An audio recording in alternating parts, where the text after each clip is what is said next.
deadly riots over the government's plan to avoid defaulting on its loans. Is that the unemployment keeps rising, and it has to keep rising just because you have an excess supply of goods, which is this is all borrowed money that our and that debt is owed by banks in other countries. issuing about $1 trillion Still knows bonds. Including right here at home. In the form of a convenient personal loan.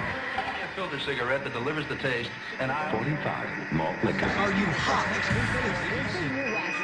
Quite some time ago, by a second, America is sponsoring I first learned it from my grandmother. Now, my grandmother was a wonderful person. She taught me how to play the game Monopoly. She understood that the name of the game is to acquire. She would accumulate everything she could, and eventually she became the master of the board. And then she would always say the same thing to me. She'd look at me and she'd say, "One day, you'll learn to play the game." One summer, I played Monopoly almost every day, all day long. And that summer, I learned to play the game. I came to understand the only way to win is to make a total commitment to acquisition. I came to understand that money and possessions, that's the way that you keep score. And by the end of that summer, I was more ruthless than my grandmother. I was ready to bend the rules if I had to win that game. And I sat down with her to play that fall. I took everything she had. I watched her give her last dollar and quit in utter defeat. And then she had one more thing to teach me. Then she said, "Now it all goes back in the box." All those houses and hotels, all the railroads and utility companies, all that property and all that wonderful money. Now it all goes back in the box. None of it was really yours. You got all heated up about it for a while. But it was around a long time before you sat down at the board. And it will be here after you're gone. Players come and players go. Houses and cars, titles and clothes, even your body. Because the fact is that everything I clutch and consume and hoard is going to go back in the box, and I'm going to lose it all. You have to ask yourself, when you finally get the ultimate promotion, when you've made the ultimate purchase, when you buy the ultimate home, when you have stored up financial security and climbed the ladder of success to the highest rung you can possibly climb it, and the thrill wears off, and it will wear off, then what? How far do you have to walk down that road before you see where it leads?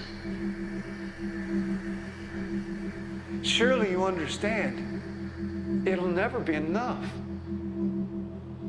So you have to ask yourself the question, what matters?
was a young man growing up in New York City, I refused to pledge allegiance to the flag.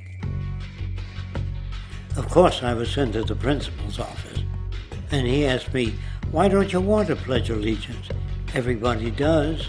I said, "Everybody once believed the earth was flat, but that doesn't make it so."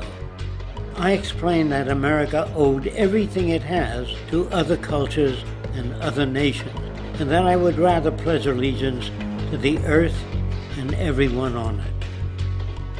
Needless to say, it wasn't long before I left school entirely, and I set up a lab in my bedroom. There I began to learn about science and nature. I realized then that the universe is governed by laws, and that the human being, along with society itself, was not exempt from these laws. Then came the crash of 1929, which began what we now call the Great Depression. I found it difficult to understand why millions were out of work, homeless, starving, while all the factories were sitting there. The resources were unchanged. It was then that I realized that the rules of the economic game were inherently invalid. Shortly after came World War II, where various nations took turns systematically destroying each other. I later calculated that all the destruction and wasted resources spent on that war could have easily provided for every human need on the planet. Since that time, I have watched humanity set the stage for its own extinction. I have watched as the precious finite resources are perpetually wasted and destroyed in the name of profit and free markets. I have watched the social values of society be reduced into a base artificiality of materialism and mindless consumption. And I have watched as the monetary powers control the political structure of supposedly free societies. I'm 94 years old now, and I'm afraid my disposition is the same as it was 75 years ago. This shit's got to go.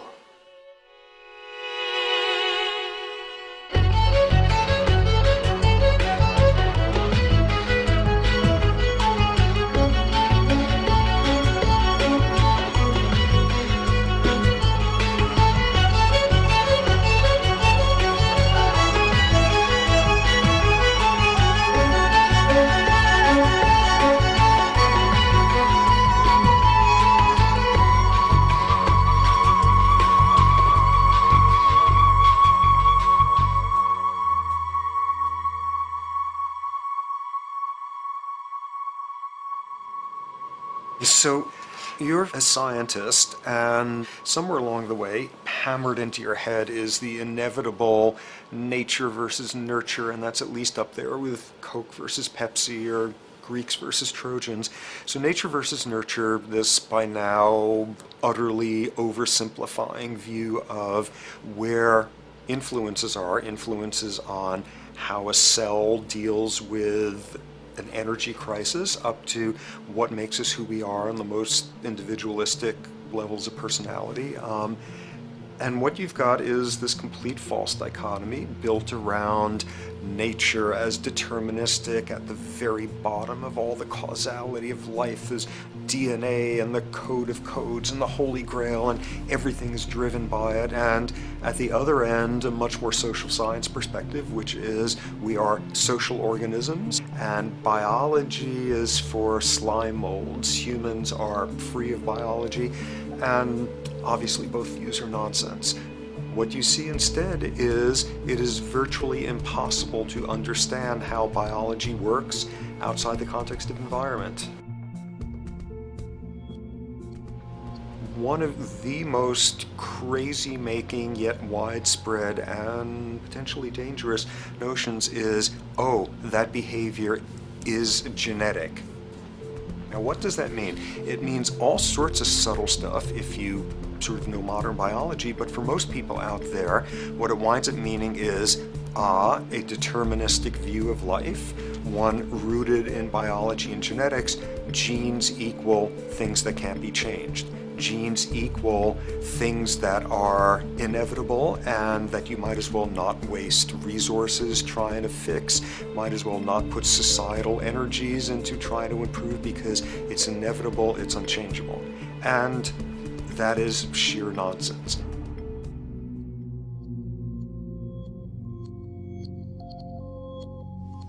It is widely thought that conditions like ADHD are genetically programmed, conditions like schizophrenia are genetically programmed.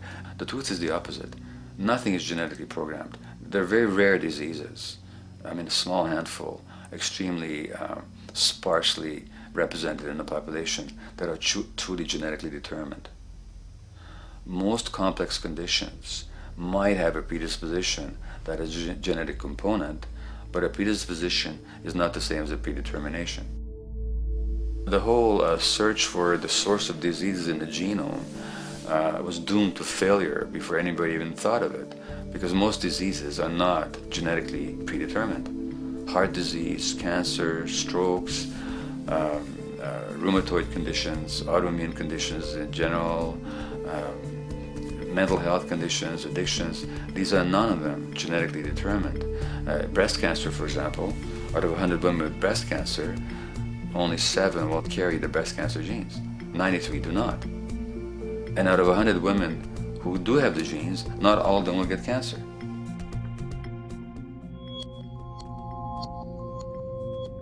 Genes are not just things that make us behave in a particular way regardless of our environment.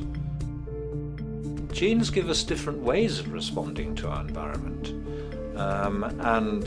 In fact, it looks as if some of the early childhood influences of a kind of child rearing affect gene expression, actually turning on and off different genes to put you on a different developmental track, which may suit the kind of world you've got to deal with.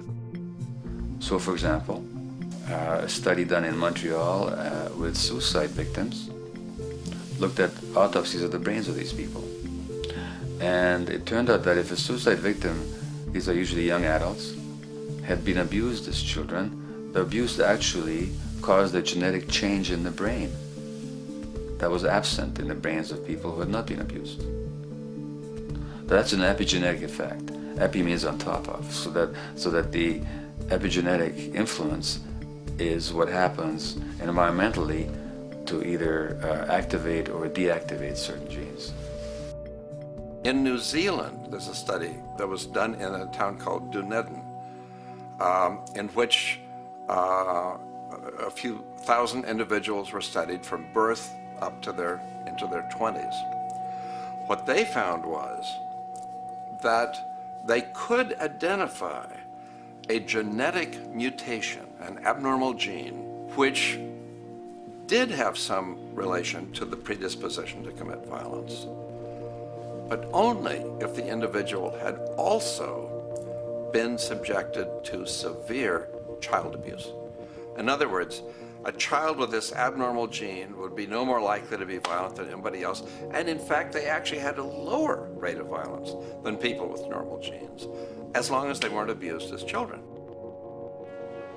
Great additional example of the ways in which genes are not be-all, end-all. Fancy technique where you can take a specific gene out of a mouse, that mouse and its descendants will not have that gene, you have knocked out that gene.